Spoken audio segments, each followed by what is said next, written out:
It's got good caster. That's about it. 5 degrees of camber positive, 1.5 degrees camber positive. Holy crap. 4 degrees caster, which we're okay with, and that's on the toe. The block you put on the driver's side probably needs to go on the driver's side, and we need to find an arm that matches the passenger side. Okay. I need longer bolts because you need shimmers. Yeah, I would just use something we can shim.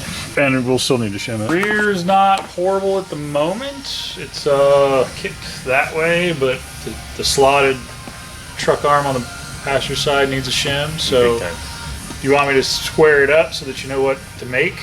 I got blanks made. You got blanks made? Yeah. So once you get it set where it is, you just measure it and drill a hole in it. And oh, okay. Stick them in there. I made the blanks already. That'll work. And I got extra stock in case we need more blanks. Well, let's get the back squared up first. The other, I mean, if you make a jig for that arm and you want to reverse it, you can cut the one you have apart and change it.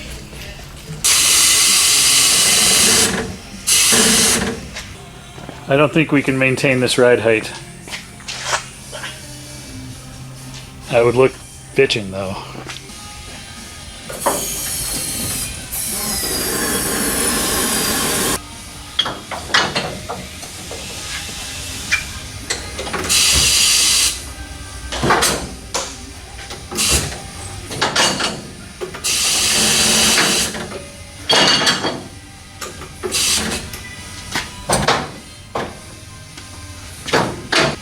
Rear springs are switched out.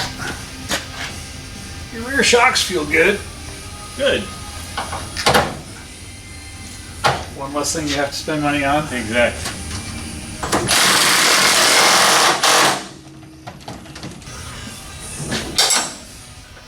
Looks like your axle's pretty square in the back. That's good. Oh, got my gun. Almost threw it on the ground. Again. Just like that. Gravity. Gravity and hitting the trigger inadvertently. Alright, we need to make your plate for the rear. Where'd that bag go? You got the bag? I got the plate up. You don't fit this hole. I got plate. I like that over an 8. That's why Rod Ross done. What about this one? So the width. Yeah, we'll have to cut them. We'll have to cut 2 and an 8. Cut a couple of 2 and an 8 shims.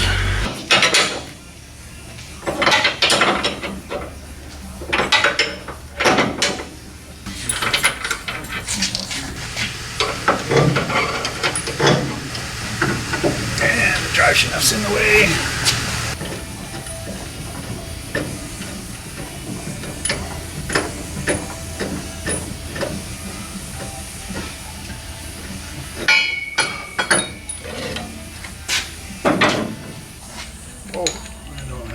Big enough. Alright, so those shims are going to work. I'm going to run next door and use the big drill press because I don't have 7/8 drill bits. I'll be right back. Alright, 2 shims. Hold it steady. So that's the idea.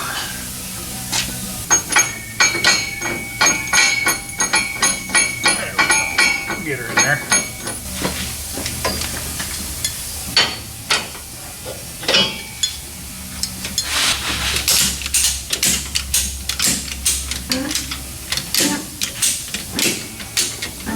Alright, shins in place. Bolts through. Lock shim on the other side.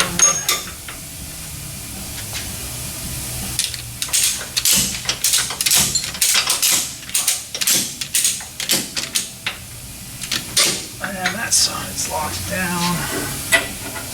Washer, lock, washer, and nut.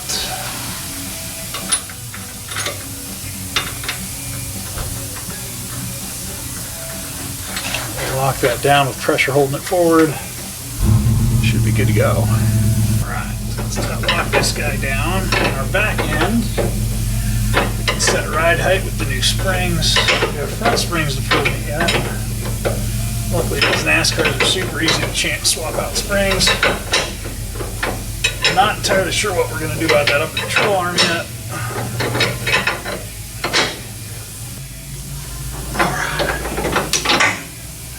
Good.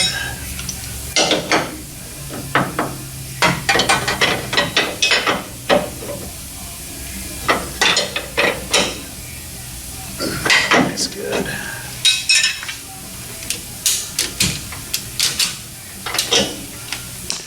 All right, well, that's a win. We made some shims to lock down our rear track arms. You can see my back end's pretty square for especially compared to what I started with, but it was also floating around without the shims in there. I think I'm going to go ahead and put the new front coil springs in it. That should be relatively quick and easy, and they need to be in there to make adjustments. So we'll do that next, which is a turn of the impact wrench, zip out the springs, put the new springs in. The springs that are in it are like 1,500 pound springs. We're putting in like, I think 600 or 800 pound springs. So should have a dramatic change on the ride quality. Then we got to switch out this upper control arm over here and figure out a solution for that. It's not easy taking something that's not designed to be on the street and then making it actually handle decently on the street.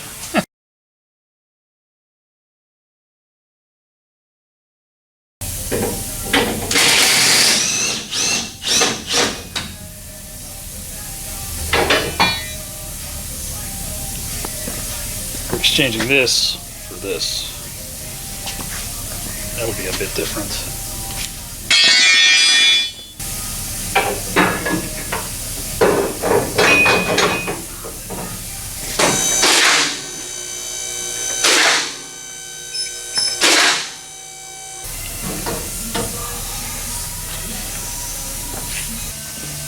Alright, let's see what we can do.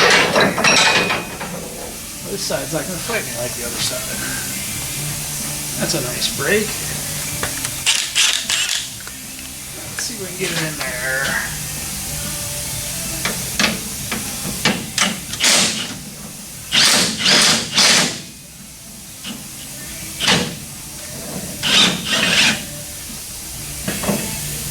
Should be right about there.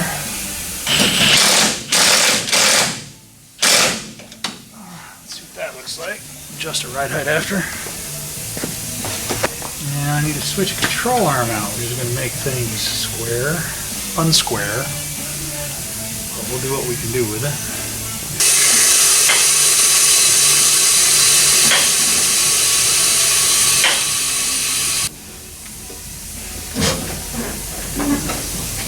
Let's see what our ride height looks like. Ooh, need to pick back up. Picked back up a lot. Let's do that.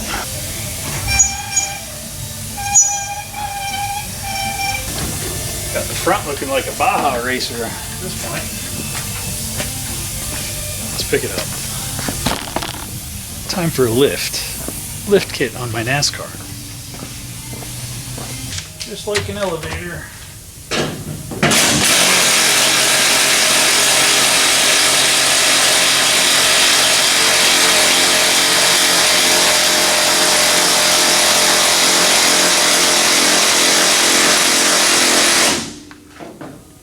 Going up.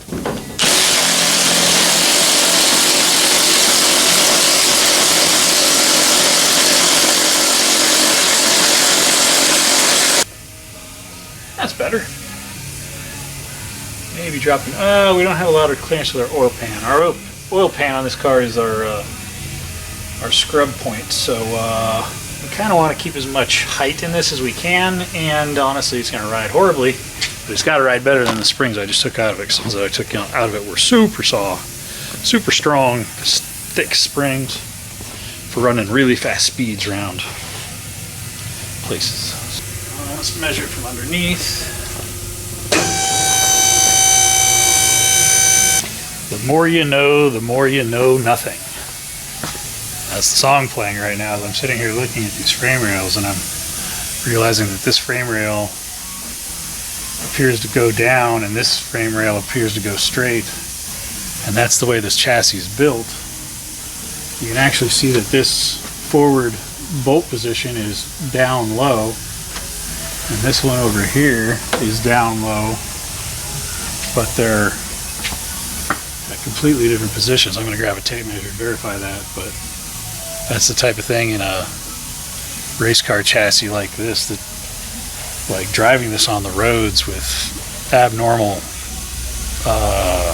you know, irregularities in the roads and stuff, I'm pretty sure the bump steer in this car is going to be horrific. But let's see if I'm correct, because visually it looks like this frame rail sits lower than that frame rail. It actually looks like the engine sits cockeyed, which would make sense for a circle track, for a left-hand turn car. But I don't know. I'm not privy to all this NASCAR stuff. I'm just learning, trying to do the best I can with what I have. The upper control arms are going to be a real challenge, because I was thinking about flipping the extra right arm we have, flip it over and use it, but that'll change my caster quite a bit, which I might be able to overcome with shims, but.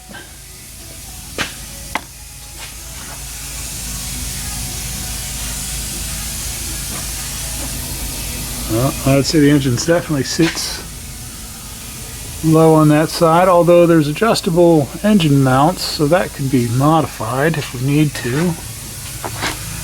I suppose we probably, I mean, there's certainly enough room everywhere that we could raise the engine mounts to get more ground clearance, but he's already built everything without getting his scrub line up higher. But I mean, everything can be overcome. Looks like this has cutout mufflers on it.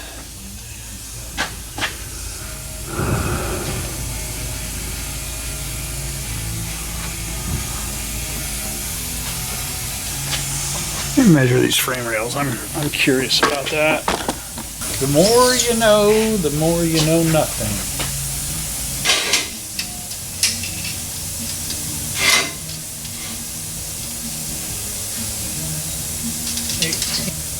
19 3/4, 18 1/2. So the frame rail's 3/4 of an inch lower on this side. Okay, that's an interesting thing to overcome. It probably has a very specific reason it does that for racing.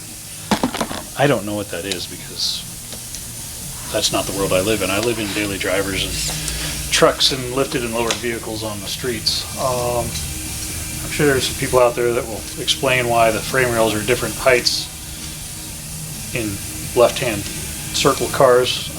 I'm sure it's to achieve better traction when you're doing 200 mile an hour in a left-hand rotation, which also explains why they have, 4 degrees positive camber on that side, and as the tires, as the body shifts and body rolls and all that, it gets the optimal patch down. They have all sorts of different control arms to achieve what they want in the suspension geometry in these, which is actually kind of fascinating.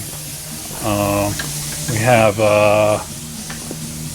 3 completely different arms that are for this style of car. You can see the front 2 coils were essentially the same.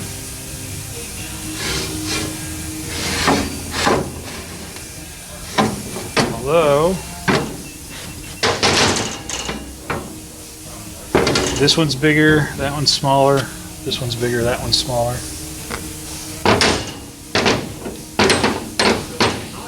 We got 3 different control arms for this car. 9 volts are different. This is a Mustang 2, this is a GMA body. I don't have a solution for you on the control arm, so I mean, I can mount this arm upside down, but then the caster's going to be weird. I might be able to make up for it with shims. Like, this is a Mustang 2 upper control arm. It's too narrow. This is a GMA body control arm that's fully adjustable, which is what I'm putting in my... That's your Buick arm? In my Buick. Yeah, those are nice. And but this won't fit because it's too wide here because it has structural bars that come down here and here, and these are too wide. These are too narrow. And this, if you turn it over, it changes the geometry from here, Right. and it moves it forward, so it changes your caster by flipping it over. I can mount it forward like that and possibly shim it a little bit and shim the other to match it. Because where we're at, we have 5 degrees of caster, so we have plenty of caster. And I'd probably try and reduce that because it's going to be driver fatigue, something fierce. Because is this manual or power steering? Is it power steering? Oh, good power steering. Yeah. Then in that case, I'll try and keep it around 5. But Geometry class is now open. A huge portion of what this job is. It's all. I don't even care if it drives like shit. He's driving it. right, I want to see his face. Gets out of the car. Oh, I thought I was going to die. I'm so sore. I don't care how it I was drives. going like It's this his the whole problem. time, trying to keep that thing from jerking to the right. Here, because the other one had problems with it. Yeah, so it'll end up being a shank bolt. So if you can grab the next size bolt, it'll fit on the shank, or nut, it'll fit on the shank. We'll just use a nut or 2. So grab 4 nuts. Okay. Yeah. I doubt they'll have a full thread. I doubt they'll have a full thread bolt, so they'll have a shank bolt. So you just go to the go next up to the size nut that'll fit nut, down it'll the fit shank. down the shank, A spacer. as in a spacer, yes. And then Okay. you'll want this to be an inch longer. minimum. Make it a variety. Okay.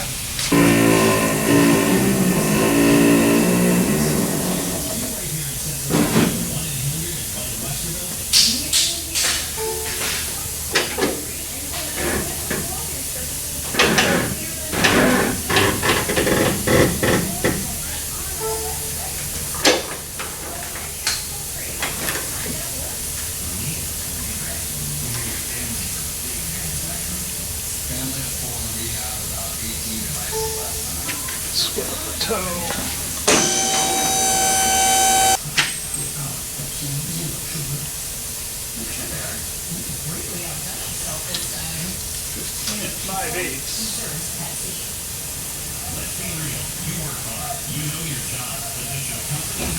$14 3/4.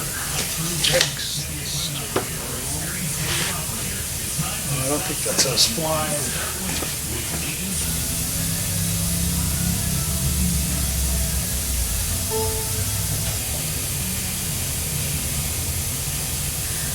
Set that toe and go.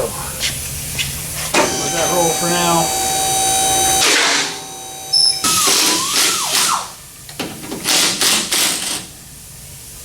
I like a lot of the parts on here from RHE. Was that Right Hand Enterprises? For half-degree caster, half-degree camber. To get it on the road for some test driving, that's going to do. I think we're going to change this control arm out, but we may not have time. We'll see what happens with that. It's pretty close to acceptable.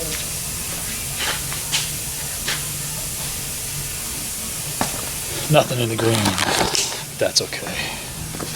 We're using an imaginary car anyway. So we're towed in a little bit. My caster's within a half degree. It got a little worse on me. I should sweep that again just to make sure. My camber's within 4/10 side to side. Half degree cross camber's okay. And with the tires that are on this, it should drive okay. Let me see if I can sweep the caster one more time and see where that ends up. Well, that's a wrap with this NASCAR excitement for the streets. Should be entertaining. It is licensed and tagged and street legal now. It has all of its lights and turn signals and wipers and all the other bits that it needs to be street legal. And it even has a door, which is kind of cool.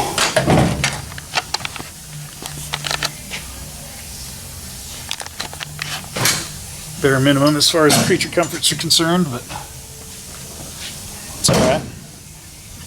Have fun with it, enjoy it. It should be a hoot to wash it on Power Tour. Definitely trust the 4-speed and the carbureted small block Chevy. You can't get any simpler than that. Let's have some fun.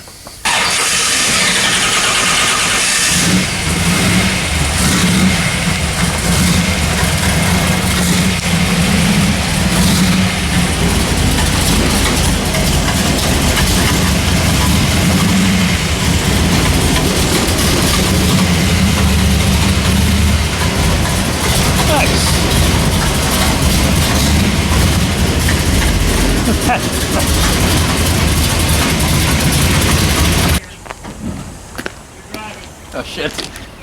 That car is going to be absolutely horrible. Where am I driving to?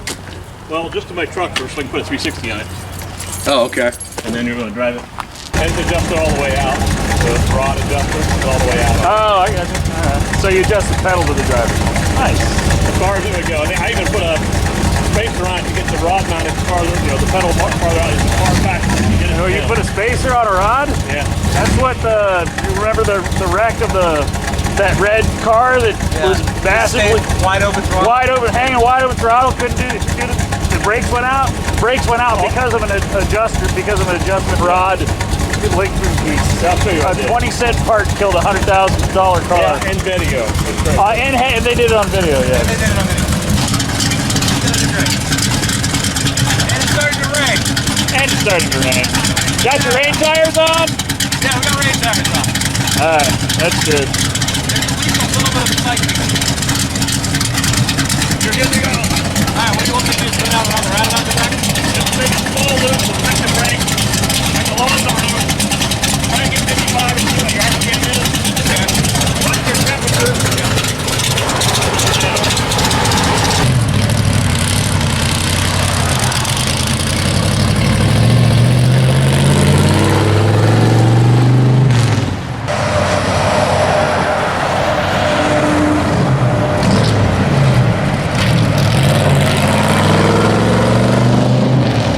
He's not done yet. He must be running good. Must be running okay.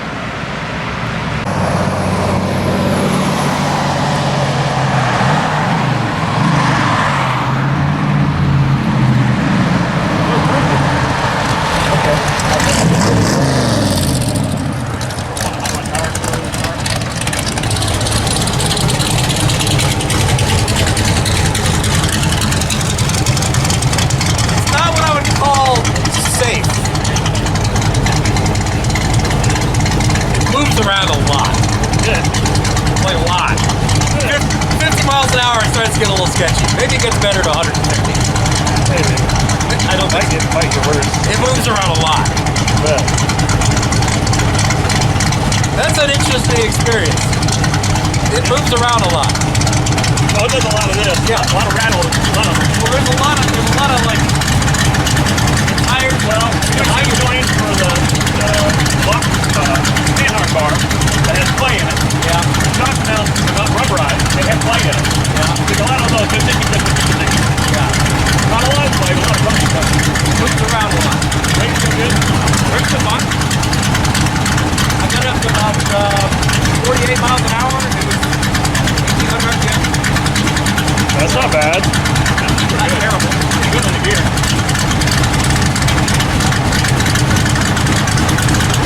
So let's drive around further first. Take a lap and come back.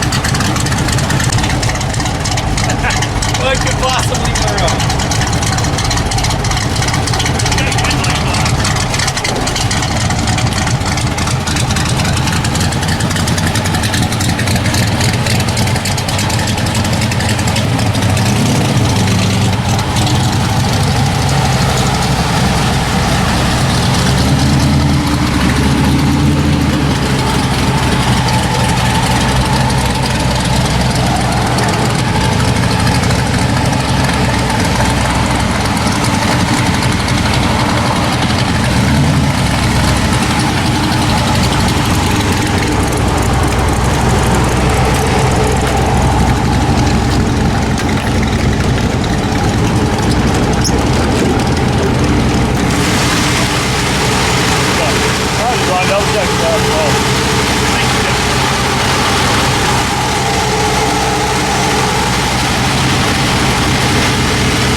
That's good.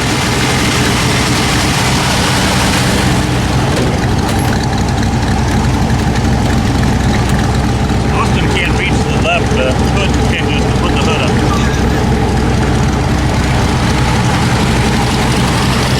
Just stand there and hold it. Just stand there and hold We it. have to get up a bruise it. Probably. Not leaking.